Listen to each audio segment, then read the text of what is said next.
So shall I be saved from my enemy, saved from my enemy. You will the Lord live and blessed be the rock. Let God of my salvation be exalted. The Lord liveth, and blessed be the rock. Let God of my salvation be exalted. I will call on the Lord.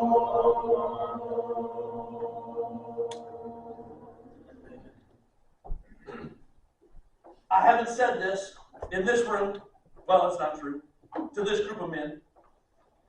But if we say it, if we sing it, we're saying it. I hope you understand what you're saying. Our songs are so important that we pay attention to the words that we are saying to each other and to God. And there are some of those songs that we sing that you realize what you're saying. Be prepared. You might move to Albuquerque, Minnesota. Just saying. I want to quickly, Minnesota, raise your hand. Where you're from? Minnesota. All right, Minnesota. How about Iowa? All right. I figured those would be our prominent big ones. How about Wisconsin? There you go. I knew we had some. All right. How about South Dakota? There we go. How about, somebody said they saw North Dakota played out in the, I said it. Did you hear it? It rolled out. North Dakota.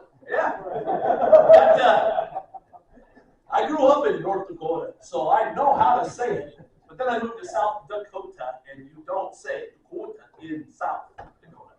You have to have the southern twang of Dakotas. Tennessee. Yay, there we go. Anybody that I told Bob was from Virginia, he moved. I didn't know that. So he doesn't share everything on Facebook. So he's staying one step out of the law. I've heard something like that. But where else? Anybody from another state? Confusion. I knew somebody would do it. And Brett, you did not disappoint. We're glad you're here. I know it's a journey, passion. It was a passion that I recognized before I knew Bob, that we needed more things like this. So I've been promoting and behind the scenes of so many other events, other things. But in coming up here, talking to Brian mostly, but I looked at I-35 and I-90, comes right through Albert Lea, Minnesota. I said, you know what? If I come to Albert Lea, it's not just to work with the local church. I mean, I'm here, so that's what we do. But it's to grow the kingdom. Guys, that's what we are here. That's what this event is for, is to grow the kingdom. If you're not aware of that, you're part of a bigger picture than just your local body. And there's a kingdom of Christ. And we should grow together. And we get kind of isolated up here in the north. We talked about this a little bit with a few different people.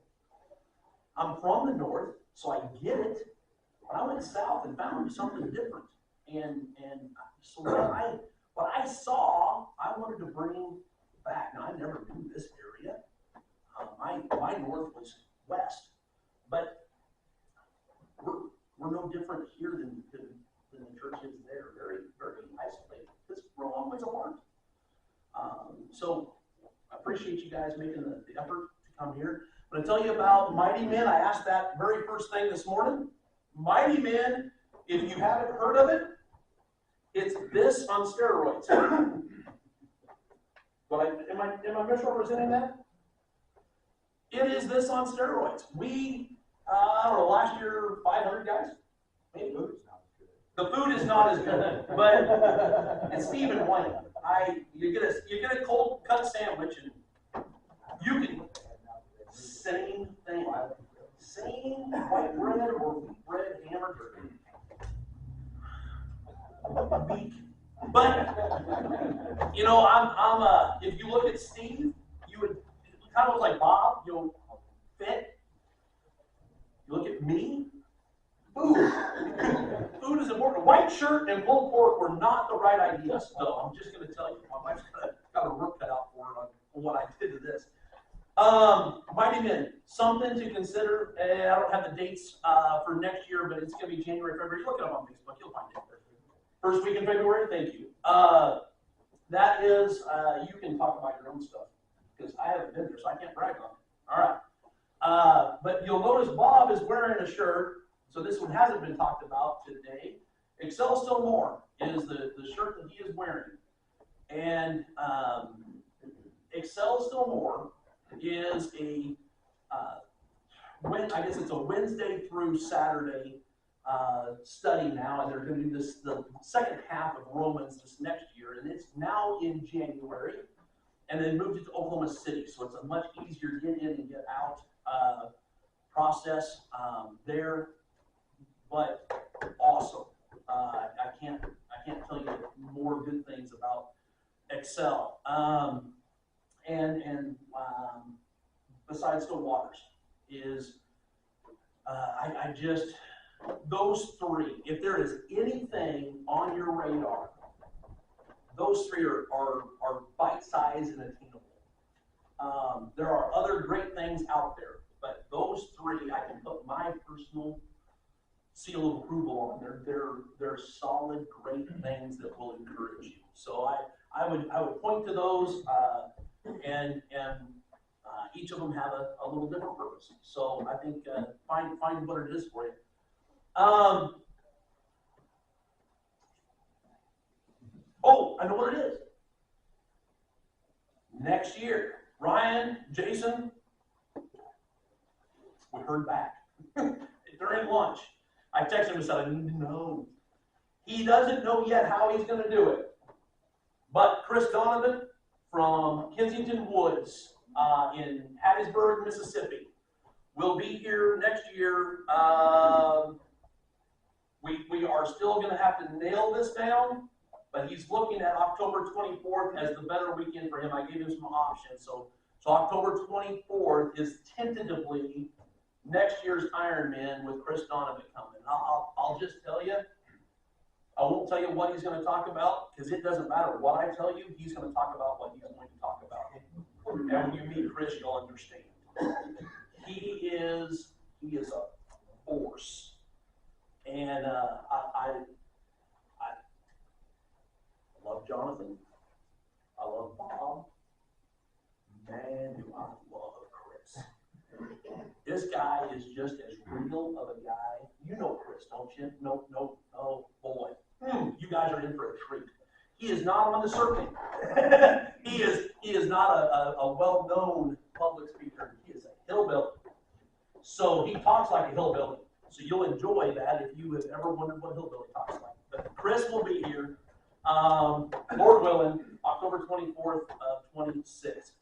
Joe Wells is our speaker who he's a director of a camp, and the dates of the camp got moved, and he didn't move it in his calendar. So that's what happened and why he can't be here next year, but he is booked for the first weekend in November of 7. So Joe will be here again, just a fabulous guy. Joe's one of the speakers at Excel Still More, and he does the application side. And I can't think of anyone who teaches application better than Joe. He's just so good. So there's a couple of years coming up. Hope that you're able to come back for that. We're not dismissing you, but just have that down. Be thinking about what it is for future as we start to nail down some dates. We'd like to know your thoughts on that. You're as much a part of this as we are, but we want to know what things, and I've had some tell me, so I appreciate that. With that, for now, that is, you want me to talk about the recording again? Okay. So the sessions are being recorded. We plan to put those up on our YouTube page as well. So if you want to go back and maybe you need a refresher, like I think he said something about some, you can go back and look at it, but you might want to show it to somebody else in your congregation. That'd be great. We hope you can use it that way. Registration. I knew there was something else. If you have not signed in, we're not keeping track. I mean, it doesn't get you closer to heaven, but it is a way that we can notify you of what's coming. I'll tell you, there are some guys last year. I have terrible handwriting. I just admit it. Fellas, I sent some emails out on what I swear the thing said, but they kicked back to me. So I will send you an email. We're not calling you unless you want us to, and we don't sell them. But if you fill it out, we will get you the information. But if you were here last year and you didn't get an email, your handwriting is blocked. All right, just not bad. But if you would just double check the sign-in sheet, make sure I can read it. Me, all right? It may not be your handwriting, it may be me. Okay, Bob, come bring us the next one. No, come here.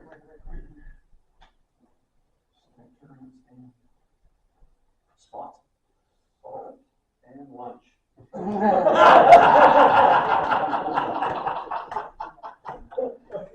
Thanks, brother. I do want to call your attention again to the website. My contact information is on the website, and I didn't tell you this earlier today, but I do want to tell you now that Sunset makes it possible for me to work with congregations at no cost to them. And so if there's an area that we can help you and your congregation in whatever way, please go to the website and shoot me an email, give me a phone call. But there's no expense. Sunset covers my travel expenses, they cover my salary, all that stuff. And so we're not here to ask for money. In fact, I took the job because they told me they didn't want me to ask for money. And I said, I'm all in, because I don't want to talk about money. So if we can help you in any way, please shoot me an email, give me a call. I'm glad to be able to do what we can. Try to schedule it where it will be beneficial to you and your congregation.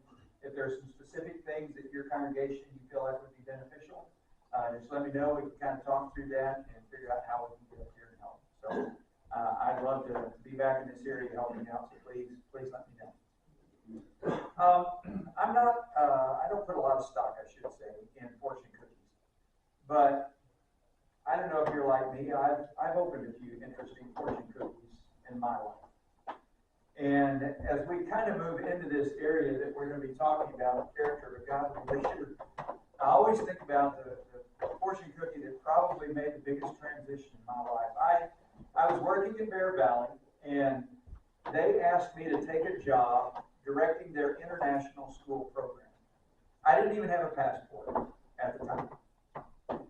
And so I expedited getting a passport, and 1 week before I was to make my first trip out of this country to Nigeria, my wife and I were at this little place called Jade Cafe, which is just a little hole in the wall in one of those little strip malls down close to where we live. And you know how they work. You know, you get your meal and you pay your bill, and they bring you a little deal with fortune cookie. I opened mine up, and it said this: "Your feet shall step on the soils of many lands." I still have that. My wife said, "You're going to keep that, aren't you?" I'm like, yeah. I've not only been to Nigeria, I've been all over West Africa, all over East Africa. I've been to Europe, I've been to Cambodia, I've been to Korea, I've been to India, I've been to Nepal, I've been all over Central America, South America. My feet have stepped on many, many, many, many lands. Well, a couple of years later, we happened to be back down at that same Chinese restaurant. And this time, my fortune cookie said this: God gives you one face, you make for yourself another. God gives you one face, but you make for yourself another. That's character. When you think about the idea of character, I'm reminded of something that General Norman Schwarzkopf once said. He said, leadership is the potent combination of strategy and character. And if you must be without one, be without strategy. And he wasn't saying that strategy is unimportant. He was trying to emphasize that the bedrock foundation of your leadership is character. And the thing that's fascinating to me is over the years, I think we're all familiar with different individuals, entertainers, professional athletes, people that are famous, that in their life, they make a decision or they do something and it just destroys their character. And it reminds me that the choices that we make determine our character, and at the same time, our character determines the choices that we make. Does that make sense? And so we have to be very careful when we think about this idea of character and what that looks like. I recently was given a book. My daughter for Christmas bought me a book by Adam Grant. If you don't know who Adam Grant is, he's got a number of incredible books, one of which is called Think Again. I really recommend that. But the one that I read that she bought me at Christmas was one called Hidden Potential. And he said this: character is the capacity to prioritize your values over your instincts. Let that statement sink in. It's the capacity to prioritize your values over your instincts. Personality is how you respond on a typical day, but character is how you show up on a hard day. A person's character will be revealed in the most trying times of their life, not when everything is good and flows easily. So we're going to talk about this idea of character, but I want us to look at it from the standpoint of a Bible text that is found in the Old Testament, Psalm 15. You want to open up there? Psalm 15 is one of those psalms that's very short, 5 verses long. But Psalm 15, and we're going to focus just on the first couple of verses. But in this text, we find some incredible truths about the idea of character. And so he begins by asking 2 questions.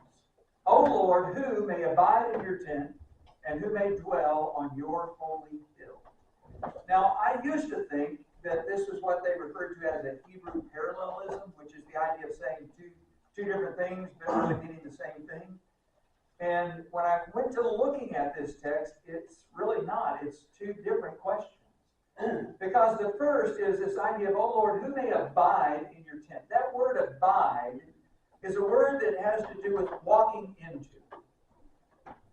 So the question is, Lord, who is it that can walk into your presence? The second question is, and who may dwell on your holy hill?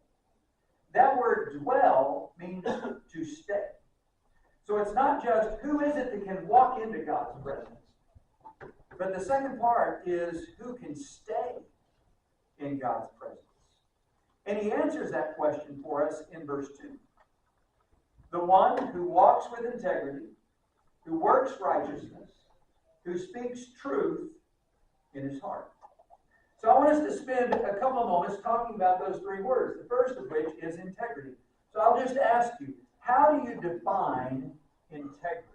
When you think of the word integrity, what does that mean to you? Doing the right thing. Doing the right thing? When no one's looking. Oh, doing the right thing when no one's looking. Any other thoughts? Doing the right thing when it's hard. All right, doing the right thing when it's hard. Being righteous all the time. Say it again. Being righteous all the time. Being righteous all the time. You know, I normally don't get right off the bat these 2 here, you know.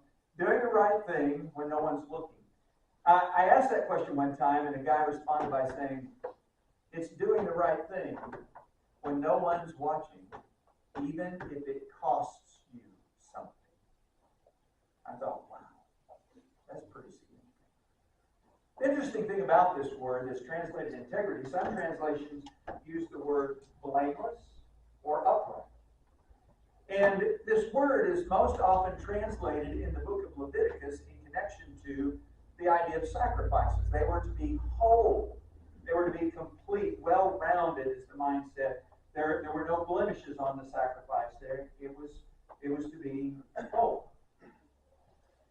When I think about this idea of integrity, I think of practicing the presence of God. I'll never forget, I was preaching for the congregation in Greenbrier, Arkansas, and I'd never heard anybody say that before. I thought I'd kind of come up with something new, this idea of practicing the presence of God. And about 3 days later, I don't know, randomly, I didn't order it because I didn't know it existed, but I got this book in the mail that was entitled Practicing the Presence of God. There's nothing new under the sun. I didn't come up with anything new. But practicing the presence of God takes on a whole different perspective for me. Because the idea of practicing the presence of God involves answering some things like, are there things that I would do, places I would go, activities that I would participate in, or things that I would say that I would not go, I would not participate in, I wouldn't say, and I wouldn't do if my spouse were with me, or if one of my children were with me, or if I saw a police officer, or if an elder were with me, or a minister were with me. Because here's what's happened. If there are things that we would do or say or go to or participate in that we wouldn't do if those people were there, we're giving more respect to a person than we are to God. Because God sees it all, whether they're there or not. Practicing the presence of God. If we could learn to do that, it would change the way that we speak. It would change the way we interact with people. It would change the way that we treat our family, our friends. Integrity. Doing the right thing when no one's watching, even if it costs you something. Practice the presence of God. The second word that's found here is righteousness. One who works righteousness. Now, I normally don't ask the idea of how do you define righteousness or what do you mean by righteousness, because we kind of all know it's the same concept. It's a very similar word to the first one, but it's this idea of doing the right thing, or we think about doing what God says is the right thing. But here's what I want you to notice about this word. The word in the Old Testament, just as in the New Testament, that is translated righteousness, is also translated as justice. It's the same word. In some contexts, they use the terminology of justice, and some they use the word righteousness. And it's interesting to me that the translators chose to use righteousness here. Because in the Old Testament, God wanted his people to carry out his justice. And what that meant is he wanted them to take care of the poor, the orphan, the widow, and the stranger in the land. In fact, when they did not do that, God punished them. When they would have unjust weights, or that they would be not bartering fairly with their own people, when they wouldn't take care of folks who were less fortunate, like the poor, the orphan, the widow, and the stranger in the land, then God would send them into captivity. I mean, in Micah chapter 6, it says, what does the Lord require of you, O man, but to do justice, to love kindness, and walk humbly with your God. In the New Testament, as I mentioned, it's the same word. Now, I want you to think with me for just a moment about the Sermon on the Mount.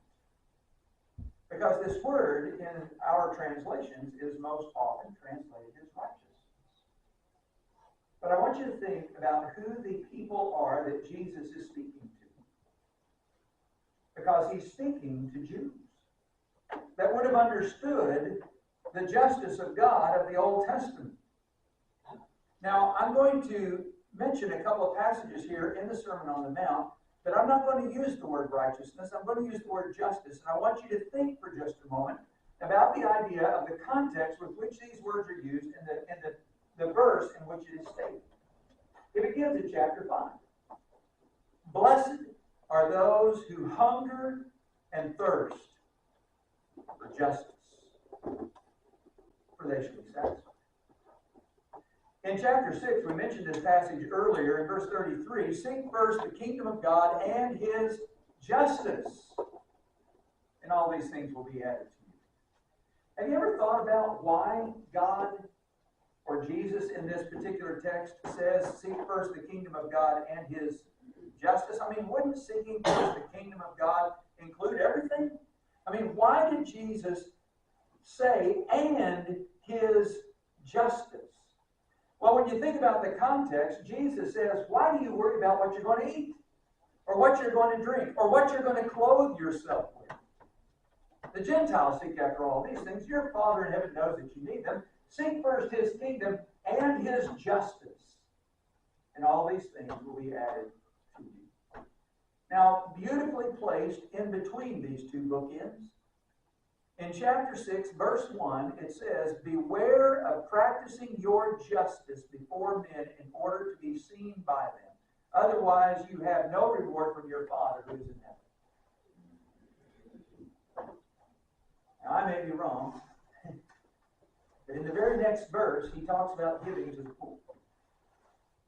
Now, I haven't had anybody prove me differently, and I don't know, they may at some point, but it seems to me that what Jesus is trying to tell these people, and the message for us, is that God is concerned about how we treat people who can do nothing for us. The poor, the orphan, the widow, and the stranger in the land. Now, James is a book that is somewhat of a mirror, if you will, of the Sermon on the Mount. There are, I don't know how many references, but it's a lot of references in the book of James that are directly connected to the Sermon on the Mount. But there is one particular verse in the book of James that I'm telling you, it continues to haunt me. In chapter 1, he says, the very last verse of that chapter, pure religion and undefiled before God the Father is this: take care of the fatherless and widows in their affliction, and keep oneself unstained by the world. Pure religion. Pure religion is about how we treat other people. But more specifically, it's how we treat people who can do nothing for us. That's character. You want to know the character of an individual? Watch how they treat people who can do nothing for them. Justice. So when we look here in Psalm 15, David says, who is it that can walk into God's presence and he can stay in God's presence? And he says it's the one who walks with integrity, but he works justice. And then he concludes by saying that he speaks truth in his heart. Now this is where things took an interesting twist for me in this verse. And I think about the idea of truth. What are we talking about here? And maybe it's this idea of just being honest and speaking honestly with people, or, the idea of God's word. I mean, Jesus did say that God's word is truth. And so when we think about this idea of he speaks truth in his heart, what are we talking about? Well, this is where it really got interesting for me, because the phrase, he speaks truth in his heart. I know Jesus said, out of the abundance of the heart, the mouth speaks, but this verse says he speaks truth in his heart. So I started looking a little more deeply at this particular text. And I guess most of my life, I've heard lessons that dealt with these three words right here: integrity, justice, and truth. And as I studied this text, I began to realize they're important, but they're not the most important words in this text. The most important words in this text are walks, works, and speaks. In the original language of the Old Testament, these are known as noun, verb, participles. And what that means is they function as both a noun and a verb. So what David is trying to say to us is that the person who can walk into God's presence and stay in God's presence isn't the person who knows to do the right things. It's about who they are inside. It's about their character. That's the person that can walk into God's presence and stay. My dad used to tell me growing up, you can fool some of the people some of the time. You can even fool most of the people most of the time. But you can't fool all of the people all of the time. And then he would say, even if you could, you can't fool God.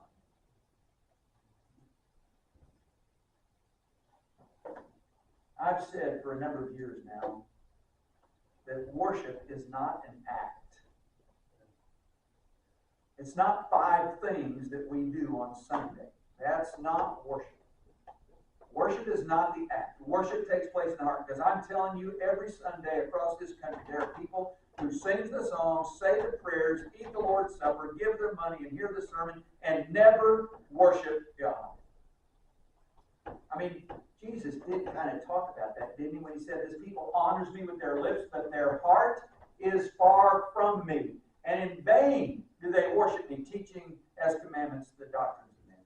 I mean, we need to realize that this idea of what we practice in our relationship with God is not about the outward. It's about what's in you. You talk about character, that's what this psalm says to me. Now, if we were going to, if you will, sum up these 3 words and what kind of character this is, if we were going to sum it up in one word, it would be this one. Trustworthy. We talk about somebody who can walk into God's presence and stay in God's presence, the one who walks with integrity, who works righteousness or justice and speaks truth in his heart.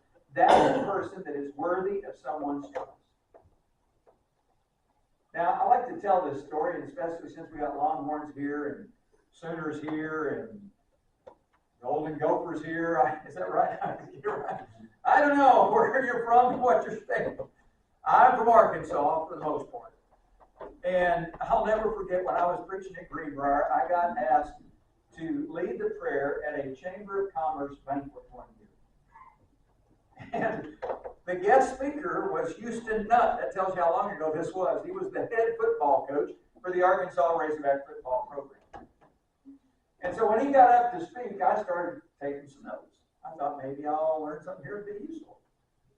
And he got up and he talked about how that every incoming freshman into the Arkansas Razorback football program, the staff on the football program sat down with them and emphasized what a great privilege it was for them to be an Arkansas Razorback. And they would tell them, there's no greater privilege in NCAA sports than to be an Arkansas Razorback. And then he said, we asked them 3 questions. 1, can I trust you? Can I trust you to go to class? Can I trust you to do the work that your professors assign you? Can I trust you? Second question was, are you committed? Are you committed to being an Arkansas Razorback? Are you committed to giving 100% of your effort on the field, off the field? Are you committed to this program? When he asked the 3rd question, I'm not sure what he said after. Because when he asked that question, I wrote it down. My mind went in a whole different direction. Because the 3rd question was this. Do you care? Do you care? The world that we live in, that has influenced so many Christians, is one of great apathy and indifference. We don't know, we don't care. But when I heard those 3 questions, can I trust you? Are you committed? Do you care? I thought, if you take a group of people that you can trust, who are committed and who care, you can change the world. In fact, it's the only thing that ever has. I mean, Jesus took 12 men, the most unlikely of sorts. He didn't pick the religious elite of his day or the most educated of the day. He picked fishermen, zealots, tax collectors. 12 men, and turned the world upside down. And we've got nearly 50 in this room. Now, we could spend a lot of time looking at each of those questions. I just want us to look at the first one. Can I trust you? I guess all of my life, hearing my dad preach and attending Bible classes and going to preacher training school and all this stuff of my life, I tell you, I don't know how many lessons I've heard about the need for us to put our complete and total trust in God.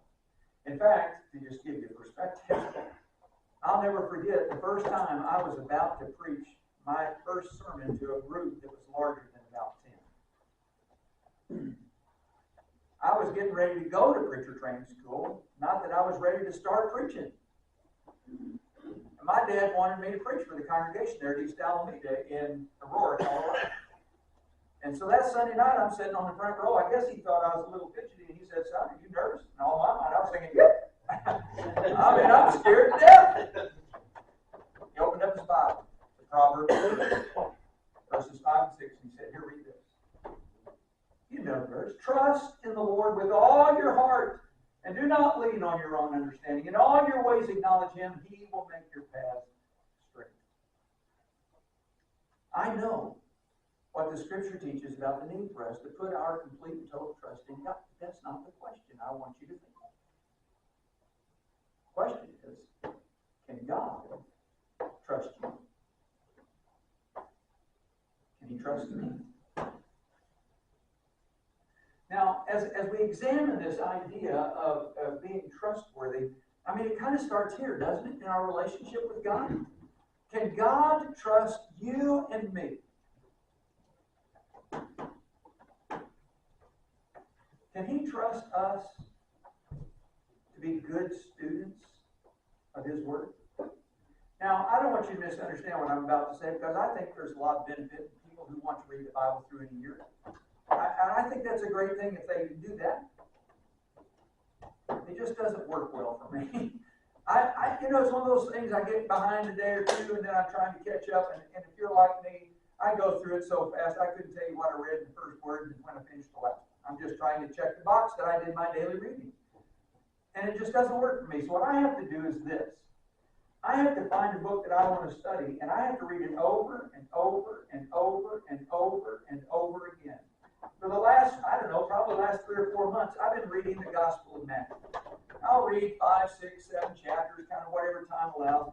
But I'll read that, and then I'll read the next 5 or 6 until I finish it, and I just start over, and I keep reading it. I start looking for words that stand out and highlight those words and start thinking about what is the theme here, and why would he say that, and how does this all connect? And I was talking last night about how that when you look at the 5 major teaching sections, it's pretty cool the way that God is, or through Jesus, is connecting the things that He says in those 5 teaching sections. It's just amazing to me to look at the way Scripture does that. But see, for me, what works is reading something over and over and over and over again. But you have to find what works for you. But the thing is this: can God trust us to be good students of His Word? Can God trust us to share the message of Jesus with people who do not know Him? We've already hit on this today, so I'm not going to spend a lot more time on it. But the idea is that God doesn't have another plan. Have you ever thought about why you and me were so fortunate to have heard the gospel? Why you and me?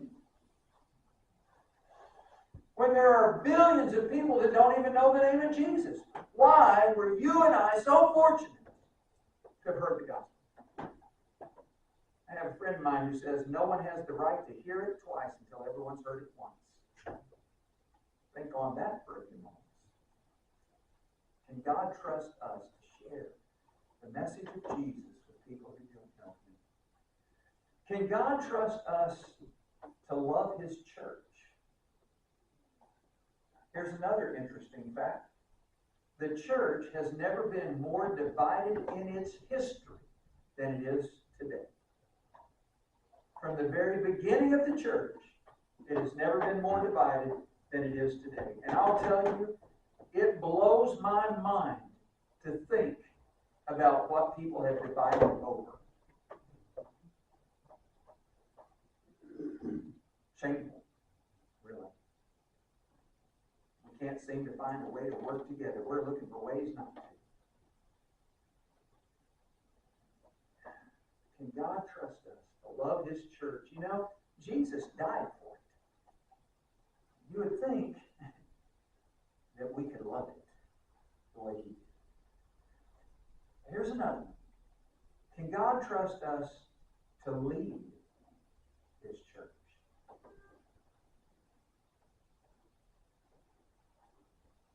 God has always required his people have leaders. And we're living in a day and time, as I shared as we began this morning, where we have fewer and fewer people who are willing to step up and lead his church. You know, this idea of being trustworthy has to do with being worthy of someone's trust. And when I think about this, in fact, this is a part of my prayer every morning when I get up, is I want God to help me live my life in a way that is worthy of his trust in me and all he has entrusted to me.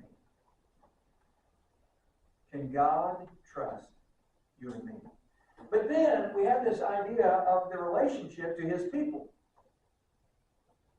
When you think about every single person in relationship to you, they're all asking the same thing. They're wanting to know, can I trust you? Whether that's your family, whether that's your friends, or that's the brothers and sisters sitting on the pew next to you, every single person at some point, they may not ask it audibly, and they may not necessarily ask it in their mind, but that's what they want to know, and you're doing the same. Can I trust you? Now, I guess the question really becomes, how do we do that? How do we develop that kind of character that is worthy of someone's trust? I don't know. I think there are a lot of things that kind of factor into that, one of which is we've got to demonstrate some competency. You know, being competent has to do with this concept of making wise choices. I mean, it doesn't take long when we're watching people and they're making choices that are not wise, that in our minds what we're thinking is, I really can't trust you. So if we're trying to develop the kind of relationship that's worthy of someone's trust, then what we're going to need to do is find a way to start making wise choices in our life. That may mean that we need to ask some people for help about the choices that we make in our life. You know, it's always fascinating to me that we tend to push the older generation out, like they don't have anything to offer. And we tend to side towards youth and agility and speed. And we push wisdom aside. And we shouldn't do that. Now, I'm kind of one of those tweeners. I'm not quite what I call the old. It was old when I was younger. 64 was way old when I was younger. But I don't feel so old today. But I'll tell you, when I watch my kids and my grandkids, there are times they need to stop and listen to someone who's been through that and who has done that. And it would do us well before we start making decisions in our life to counsel with those who might give us some wise advice on the decisions we need to make in our life. Another thing is that if we're going to be the type of leader that is worthy of someone else's trust, then we're going to have to be connected to them. And when I say connected, I'm talking about we're going to have a relationship with people. And I'm not talking about, hey, how you doing? It's great to see you today. Thanks for being here. Hey, brother, how you doing? Oh, man, praise Jesus. Great to see you here. That's not what I'm talking about. I'm talking about getting to intimately know people.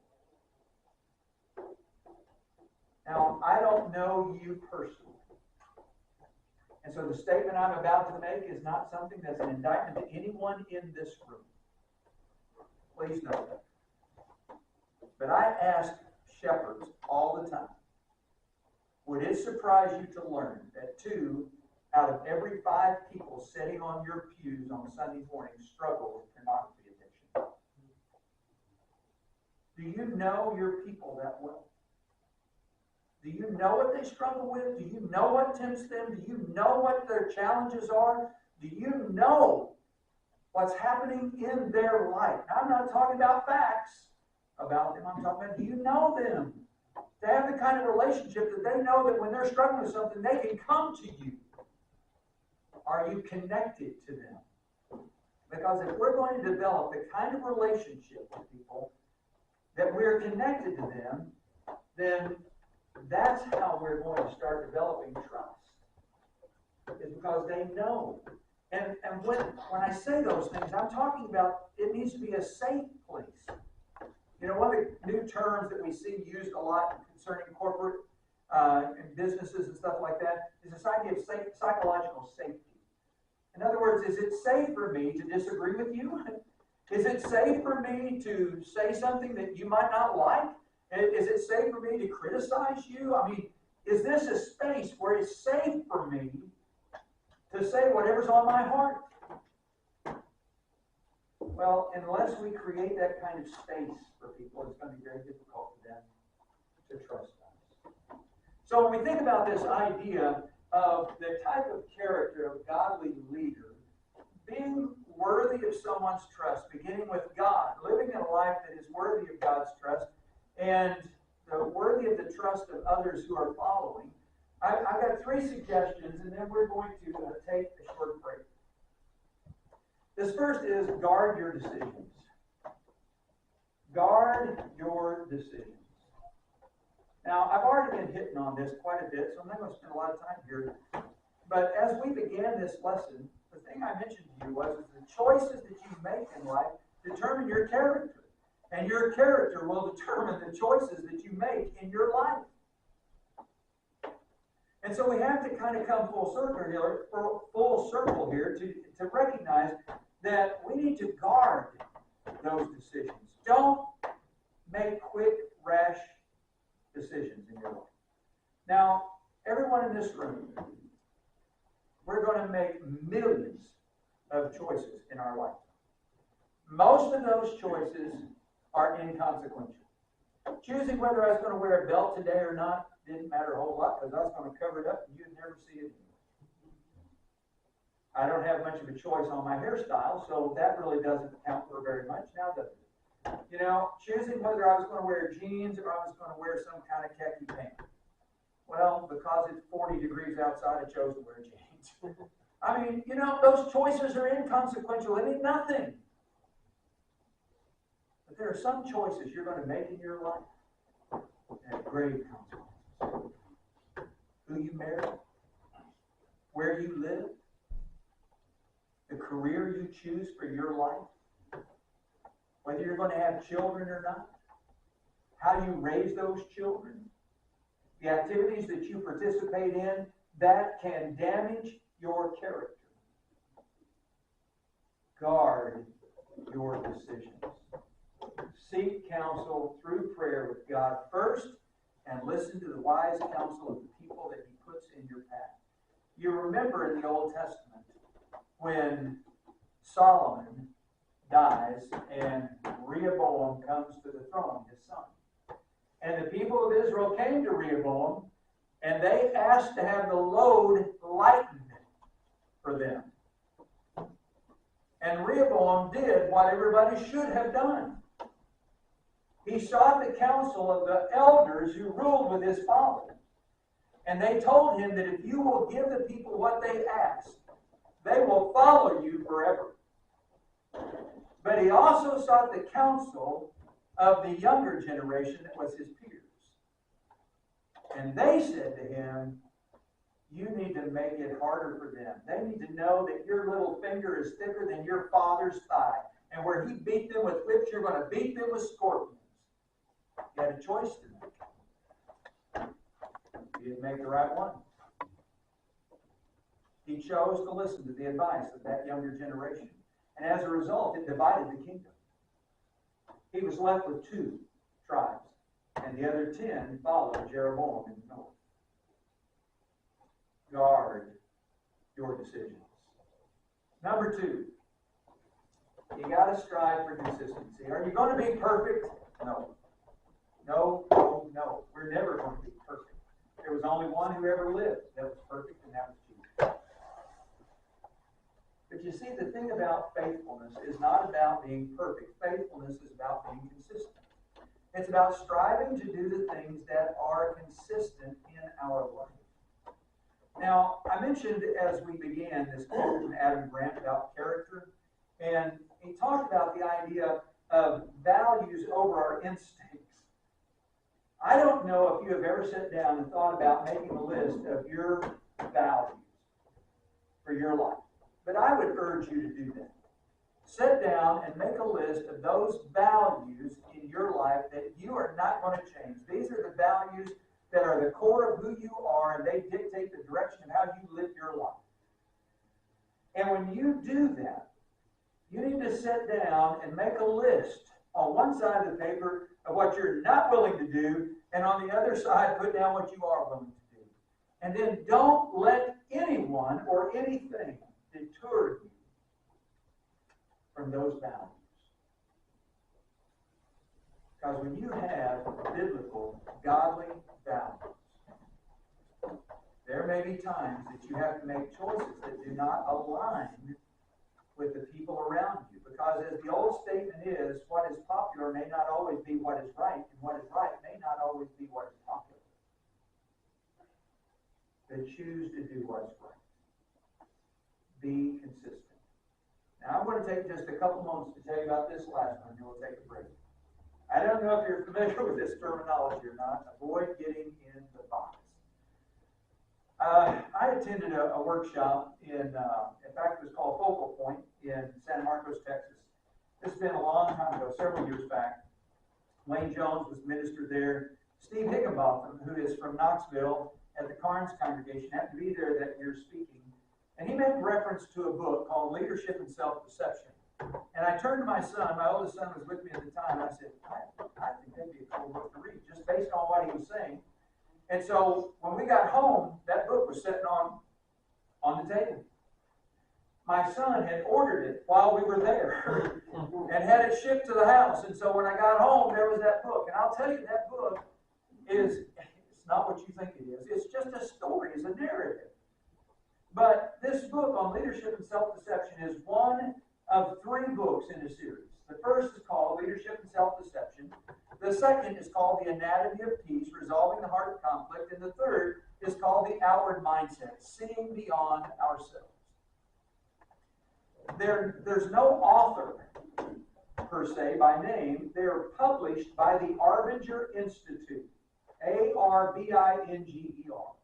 The Arbinger Institute put out these 3 books. They're corporately written, but I'm telling you, I don't know of any 3 books outside of the Bible that deal more with and are more powerful when it comes to the idea of relationships than these 3 books. Because here's kind of the way it works. He describes this idea of a choice diagram. And so you have a situation that comes up, you have to make a choice. You have a sense of here's the right thing to do. And you choose not to do that. You choose instead to do this. And when that happens, we get into this box of betrayal or self-deception. We betray ourselves. When we get into that box, we have to justify the decision that we made because we chose not to do the right thing. As a result, I have to inflate my own virtues. But I'm also going to inflate your faults. I'm going to cast blame on you or someone else. And in addition to that, I'm going to start trying to find people that I can talk to who are going to be a part of my armory of defense that will support the fact that I made this decision I shouldn't have made. I see it happen all the time. The illustration in the book that I really like is the one where this guy talks about his wife and what a wonderful woman she is. They have a new baby. I mean, he is just super complimentary to her. One night they're laying there in the bed, and the baby starts crying. And he wakes up. And he's like, his sense was, I should go take care of that child. But he chose not to. So he started thinking, why doesn't she get up and go take care of that baby? She knows I work hard. I make it possible for her to be able to stay home and take care of that baby. She's probably not really asleep. She's just over there faking. Because she wants me to get up. You see what's happening? Now, was she this person Before the baby cried?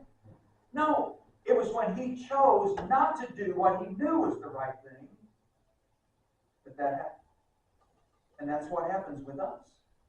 We face a choice, and when we don't make the right choice, then we've got to find a way to justify ourselves. And that's when we get in this box of self-betrayal. Now, in the second book, they talk about 4 types of boxes. There's the better than box, which is the one in which I'm just a little better than everybody else. God needs to be thankful I'm on his team. You know?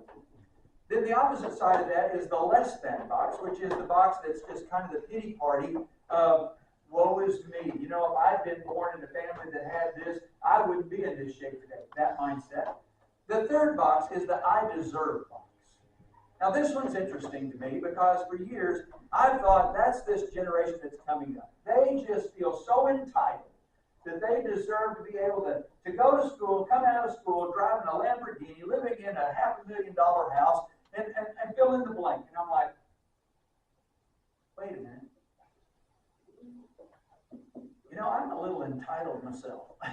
I kind of feel like I deserve, after 64 years of life and working in as long as I have, that I should be able to live in a nice home. I deserve to be able to have a nice truck. I deserve, fill in the blank.